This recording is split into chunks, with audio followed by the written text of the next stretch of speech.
We are at Bell Hill Farms in Hollister, California, and on today's episode, we're going to learn all about making goat soap.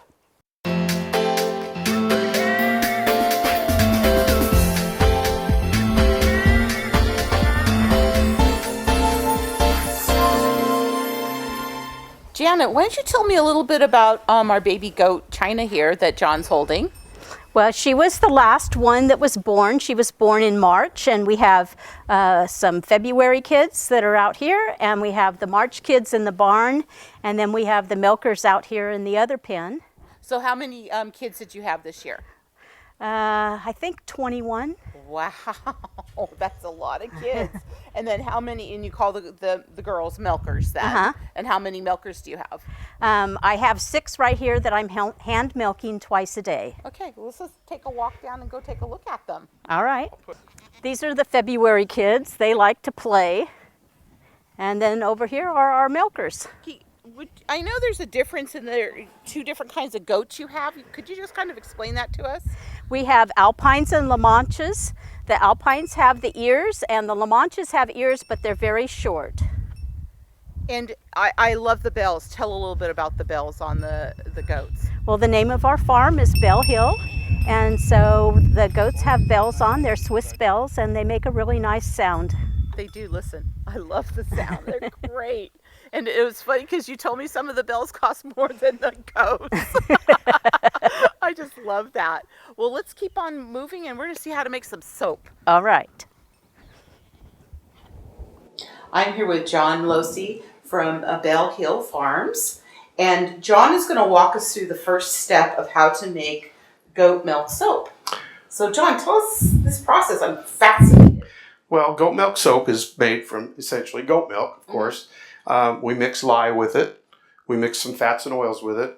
And we use a couple of oils that are solid at room temperature, which are coconut oil and palm oil. Okay. The coconut oil and the palm oil help give the soap its firmness, makes the bar firm, and it also helps in the lathering process. And a lot of people like to have lather, so that makes the lather. And so everybody has their own little secret recipes. So we're not going to ask you yours. And you can actually purchase your soap, and we'll talk more about that a little bit later. So once you've made up your little batch, take us from there. Right. Once we make the batch up, it takes on a consistency of pudding, essentially. Okay.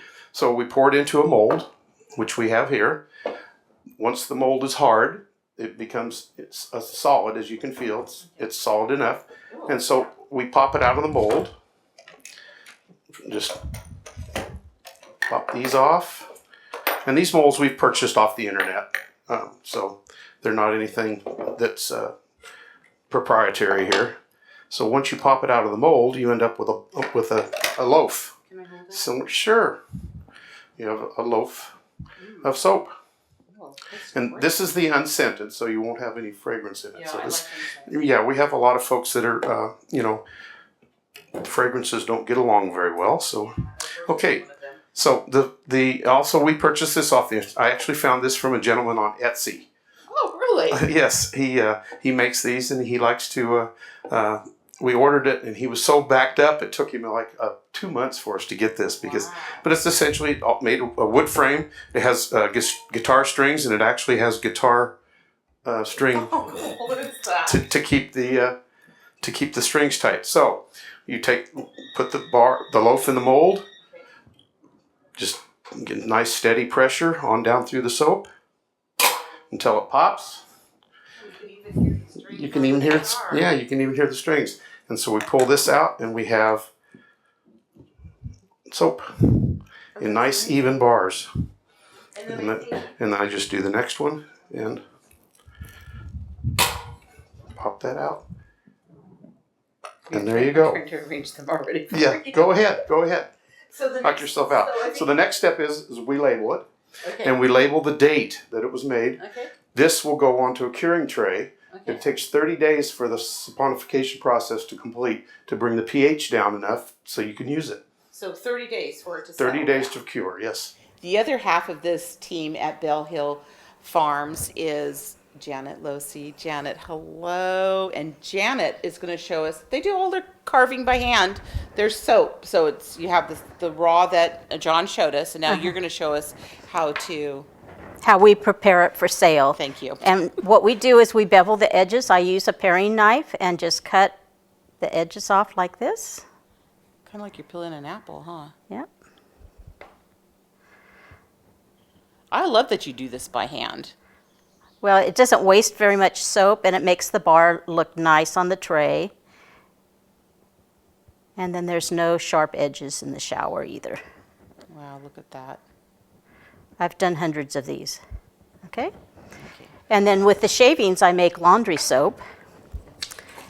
Okay, so then I wrap it with our little, Can I assist you? and then we cut it with string.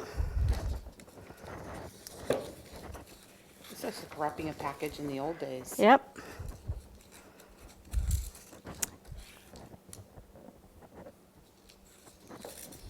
Oh, you must be great at Christmas time. Yeah. And then we just tie a bow. That's great. So now tell us just a little bit about what you said about the shavings with the detergent. Okay, with the shavings, we mix this with washing soda and other natural ingredients, and then we make a laundry soap. And the laundry soap is very concentrated. It's environmentally friendly, and it only takes a tablespoon to do a load. So a container, Wow. one container will do 32 loads. That is great. The next thing we're going to do is Janet's going to take us over, and she's going to show us some of the great products that they make here at Bell Hill. Janet, why don't you tell us about some of the great products that you sell at farmers markets? Well, this is our laundry soap that we made for the shavings, like I just showed you. Okay. And this will do 32 loads. It's very concentrated, and it's very good for the environment. And I see that you say here for baby laundry and diapers, so I'm sure that's very popular right now. Yes, we have a lot of people with allergies that say this works great for their laundry. And then we also have the bar soap here in a variety of fragrances, everything from honeysuckle to almond. There's lavender, and there's also an unscented for people with allergies to scents. And then we have the goat milk lotion, which I'm gonna is try some right now. very moisturizing. It just absorbs right in. It's not greasy at all. Ooh, I like. Oh, it's Very really- silky. Oh, and I'm using the unscented because I'm one of those that can't have the scents. Oh, it's really silky. Ooh, I like. Okay, next. And then we have the man soap. I love the man soap. The man soap is so great. This is the soap that the men like the most, so we put it in the old Tonka truck to attract the men to the soap and lotion booth. Can I smell one of those? And what your husband was really funny because he told me what it's crossed between. This is spice mahogany. It's a cross between English leather and Old Spice. That's great. Actually, it smells really good, and the scent isn't so strong. I could handle that smell. Yeah, it's a favorite of the men. Janet, this has been great, and I really want to thank you and John for being such great hosts and hostess, having us up here at Bell Hill Farm. And you know what we say? When creativity knocks, Open the door.